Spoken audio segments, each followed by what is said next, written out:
Tem um monte de gente que fica pegando meu pé, porque eu falo que o Warren Buffett não é o melhor investidor de todos os tempos. Na minha opinião, ele é só modinha. Ai, Matheus, mas ele tá na lista dos 10 mais ricos do mundo, bababá. É modinha, o cara sabe se vender bem, sabe escrever livros, sabe ter um apelo público. Mas investidor de verdade, quem é o pá de todos é o Gene Simmons. Hoje eu vou contar para vocês a história de Gene Simmons e do Medallion Fund, o melhor fundo de hedge de todos os tempos. Bom, se você não me conhece, eu sou o Matheus, sou investidor já uma patacada de anos, já errei, já acertei, mas estou aqui para te ensinar a fazer o correto de uma forma eficiente. Aqui não tem ladainha, não estou vendendo, não tenho parceria com ninguém, então eu não fico falando, indicando esse ou aquele. Eu vou ensinar você a tomar suas próprias decisões. Aqui não tem indicação de ações, de cripto, de nada. Você vai tomar suas próprias decisões. Então, bora pro vídeo.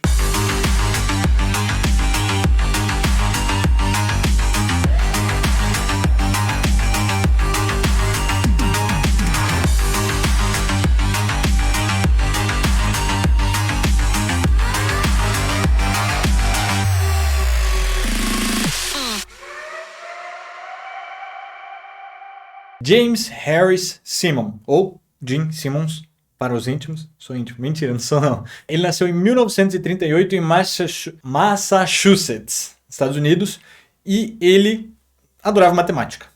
Durante seu ensino fundamental, ensino médio, ele já começou a gostar de matemática. Foi um aluno ok, mas quando ele entrou na faculdade, que ele fez faculdade de matemática no MIT, foi onde ele se destacou. Os professores viram o brilhantismo dele, o cara excepcional em tudo que ele fazia que se tocava na área da matemática. O cara é um monstro. Ele já estava em uma das melhores faculdades do mundo, que é o MIT, o Massachusetts Institute of Technology, e ele continuava sendo o melhor entre os melhores já, para você ter noção do quanto o cara se destacava.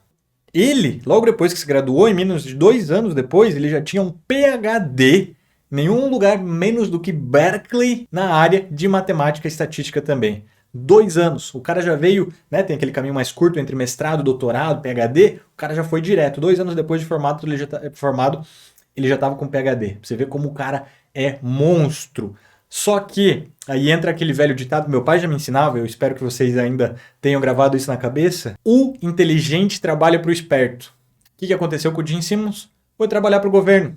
Porque o que tem no governo? Tem o político que é espertinho, que contrata os inteligentes. Às vezes o inteligente não sabe se vender, não sabe ir para frente, é um cara que não se destaca numa posição de liderança. Ele vai ser o seu melhor funcionário disparado, de longe, mas ele vai continuar sendo um funcionário. E foi assim na vida de Gene Simmons. Ele era um dos melhores funcionários trabalhando para a Agência de Segurança dos Estados Unidos nos anos de 1960, 60 e pouquinho ali, mas não passava de um funcionário, ele não estava indo para frente, ele sequer tinha contato com o mercado financeiro ainda. De 1968 a 78, logo que ele saiu da agência de segurança, ele falou assim, chega, agora eu vou voltar a dar aula porque eu cansei dessa vida aí política. Então ele voltou a dar aula no MIT e no Stony Brook University, que é uma outra universidade muito grande, famosa nos Estados Unidos na área de tecnologia também.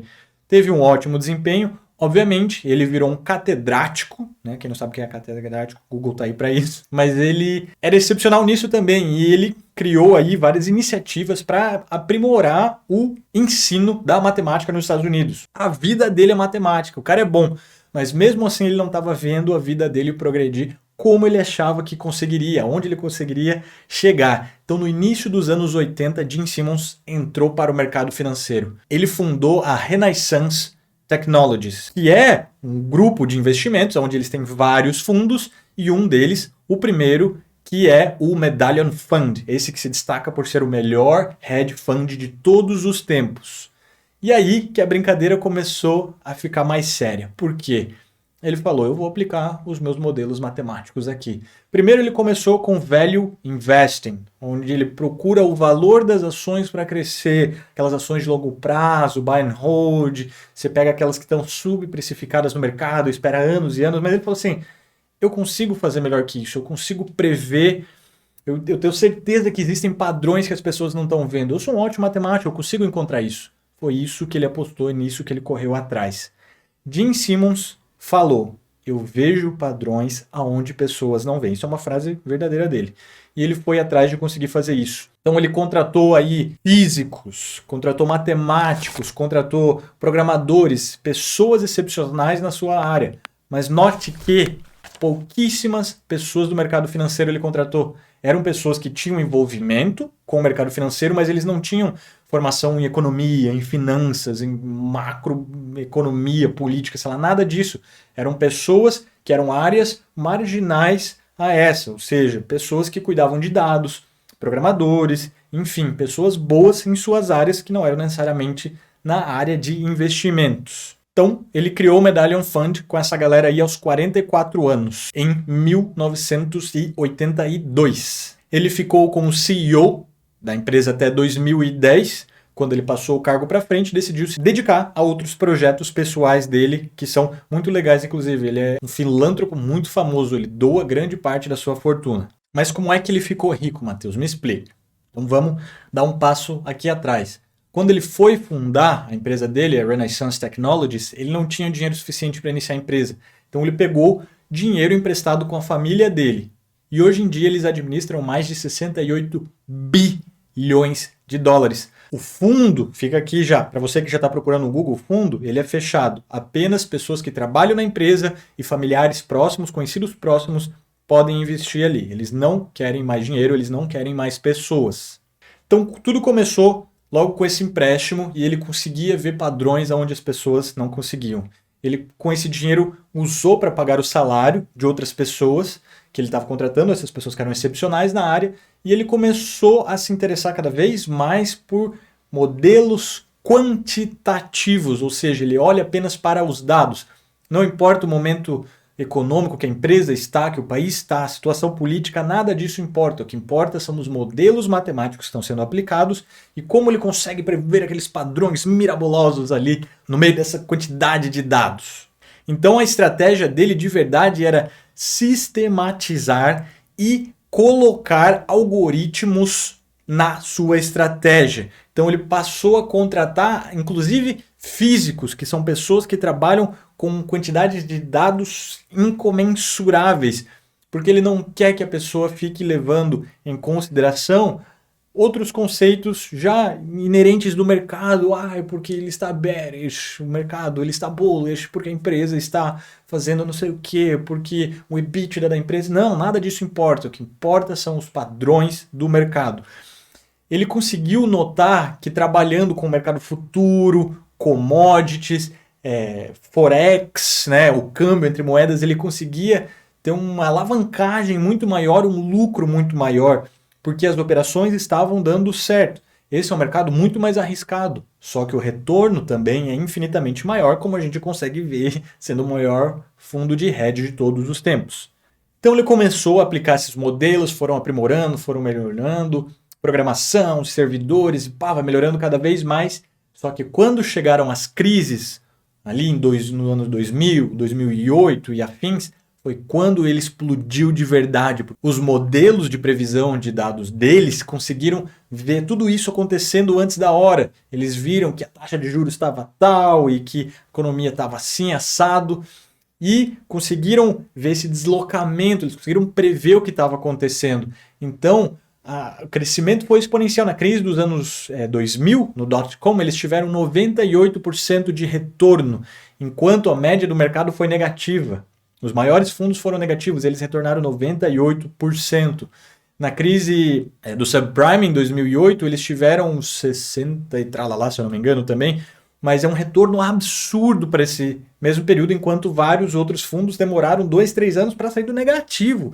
Isso para você ter noção do poder do algoritmo que eles construíram. É muito bom mesmo. Para você ter noção, entre 1988 e 2008, eles tiveram um retorno já corrigido de 68%, tirando todas as taxas que ele tem, todos os custos adicionais, taxas de performance e custos fixos, foram 68% de retorno. É absurdo, né? 68% médio de retorno. Enquanto os outros, como Warren Buffett, abaixo de 30%. Daí a diferença, tá vendo? É o cara que está conseguindo entregar mesmo. E não é em venda de livros, não é em curso, não é em palestra, não é em nada. É no fundo, tá aqui ó, mostrando preto e no branco. E agora que eu já falei nas taxas, eu vou falar outro ponto interessante. Esse número que eu dei aqui, de 68%, já foi considerando, descontando todas as taxas, porque eles cobram 5% fixo, taxas, mais 44 100% de performance. 44 são taxas gigantescas. Mas ele não ficou rico com as taxas, não. Foi o retorno do fundo. Foi isso que deixou ele rico. Não foram as taxas. Não se engane, muita gente acha que é isso, mas não é isso. Apesar das taxas serem bem generosas para ele, né? Para os investidores nem tanto, mas enfim, o retorno dos investidores continua sendo bom para eles, não importa se eles quiserem subir para 50, 55, o retorno continua sendo ótimo. Como eu disse, ele já trabalha aí no mercado de commodities, derivativos, enfim. Ele investiu principalmente nisso porque essas negociações, elas conseguem ocorrer quase 24 horas por dia, 7 dias por semana. Por quê? Porque ele consegue operar em vários mercados diferentes. Você está operando, por exemplo, a Apple, você só consegue durante o mercado do horário do mercado estadunidense, a não ser que você queira trabalhar com derivativos disso, como BDR, sei lá, com ADR, enfim. Então ele procurou algo que pudesse trabalhar 24/7. Obviamente, os computadores nunca param. Claro, isso aqui dá problema, mas os computadores nunca param. Ficam operando constantemente. Então, ele foi uma das pessoas que, além do modelo quantitativo, ele também implementou as trades de alta frequência, o High Frequency Trading. Ele foi um dos pais desse conceito. Fazem milhares de operações por segundo, por minuto, e vão tentando prever o que vai acontecendo. Eles abrem e fecham operações muito rápido, muito mais rápido que um ser humano conseguiria fazer. A estratégia em si, como eles utilizam e qual o modelo que eles utilizam, a gente não sabe. Isso é um segredo da Medallion, mas a gente sabe que eles utilizam modelos de alta frequência, High Frequency Trading, e eles eles trabalham em cima dos chamados padrões esquecidos, que são os padrões de um pequeno intervalo de tempo, são padrões de 5 minutos, de 10 minutos, 15, meia hora, 1 hora no máximo, um pouquinho mais de meia hora, não passando muito disso. Então, as trades que eles fazem só continuam abertas se elas continuarem tendo lucro depois de 1 hora, senão elas já são fechadas. Muito dificilmente uma trade deles, uma operação deles, fica acima de 1 hora aberta. Então, por isso que se chama High Frequency Trading. Então, a estratégia, resumindo aqui, a estratégia de verdade de Gene Simmons é investir em pessoas inteligentes, pessoas que entendem muito de dados, não precisa entender do produto final, a pessoa não precisa entender do mercado financeiro, mas ela precisa entender de dados. Essa que foi a estratégia dele. O que ele aprendeu durante a carreira? Ele era o melhor funcionário, mas ele nunca ia para frente, então ele decidiu ser chefe e contratar os melhores funcionários. Tá vendo? É uma mentalidade de sempre você tentar alavancar o conhecimento dos outros a seu favor, porque existe um certo lugar onde você chega, você não consegue passar, mas você pode utilizar a inteligência de outras pessoas ao seu favor. Só que ele foi inteligente o suficiente de conseguir encontrar essas pessoas e oferecer uma boa grana para eles. Afinal de contas, é o fundo hedge mais rentável de todos os tempos. Então essa que é a ideia, não é você tomar proveito dos outros, você tirar vantagem dos outros, é você trazer os outros com você. Obviamente ele ganha um pouco mais do que as outras pessoas, porque ele está na lista de Forbes ricas do mundo, os outros funcionários quem sabe não estejam, mas ele trouxe um retorno muito grande para as outras pessoas. Falando em retorno, olha essa imagenzinha aqui, ó.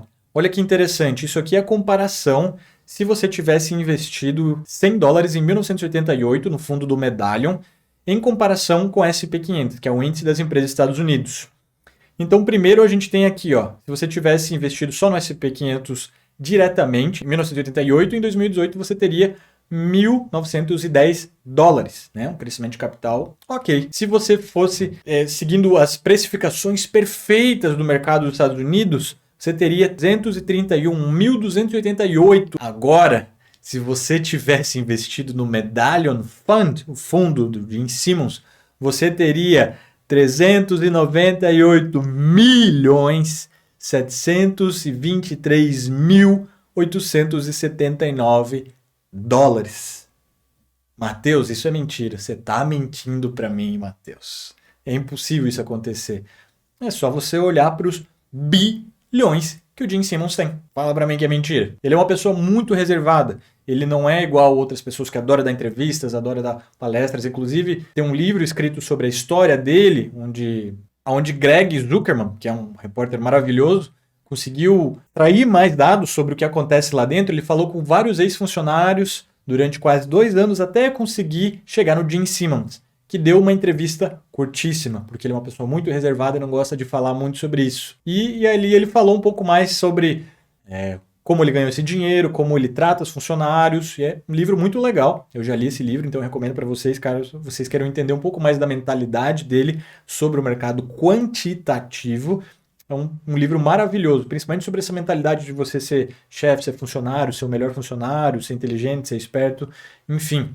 Mas, Matheus, você falou que ele é melhor do que os outros. Como é que os outros performaram? Tá aqui, ó. Olha essa imagenzinha aqui comigo, ó. Olha o fundo, 1988 a 2018, o Medallion, do Gene Simmons. O retorno, tirando todas aquelas taxas de performance, tirando a taxa de administração, o dinheiro caiu na tua conta, o final. Olha o retorno, 39,1%. Jorge Soros, outro que tem um modelo Soros de investimento, que é bem interessante por ser quantitativo, também teve 32% de retorno. Steve Cohen, até 2003, 30%. Peter Lynch, 77 a 90, 29%. Warren Buffett, de 65 a 2018, 20,5%. Tá aí, ó. Tá vendo como eu fico pegando no pé entre Gene Simmons e Warren Buffett? O retorno de Gene Simmons foi quase o dobro em relação ao Warren Buffett. Quase o dobro. E depois a gente tem Ray Dalio, com 12% anualizado, de 91 a 2018. E como que a gente faz para saber os retornos que ele teve? Olha essa imagenzinha aqui também. Ó. Isso aqui é todo o retorno, você pode ver aqui na esquerda os anos, na próxima coluna é o retorno sem contar as taxas, né, sem contar nada, é o retorno que a gente chama de bruto. Depois tem os 5% das taxas fixas que ele cobra. A taxa de performance pode ver que mudou de 20% para 36% para 44%. E a gente consegue ver o retorno de verdade, como que ele performou aí desde 88 até 2018. E ali depois o crescimento do fundo em questão de dinheiro, em questão de money. E você pode ver que ele não quer mais pessoas, ele bate no teto de quanto dinheiro ele tem e é ali que ele para, e é isso. Bom, então esse vídeo contou a história de Gene Simmons, vocês entenderam quem ele é, a trajetória dele. Infelizmente não tenho que dizer quais são as estratégias verdadeiras dele lá dentro para operar os robôs, porque isso é um segredo de Estado. Ninguém fala lá dentro da empresa sobre isso, sobre como eles funcionam. Quem sabe um dia você trabalha lá dentro e possa me dizer isso. Nunca sabemos o dia de amanhã, você pode ser um ótimo profissional, você só não sabe, você não encontrou a sua área. Bom, mas é isso, você já está sabendo porque eu adoro Gene Simmons, porque eu prefiro muito mais que o Warren Buffett. E é isso, espero que vocês tenham gostado desse vídeo. Não se esqueça de dar like, se tiver alguma dúvida ou se quiser dar uma sugestão sobre o próximo vídeo, pode comentar aqui embaixo. E é isso, um abraço, até a próxima.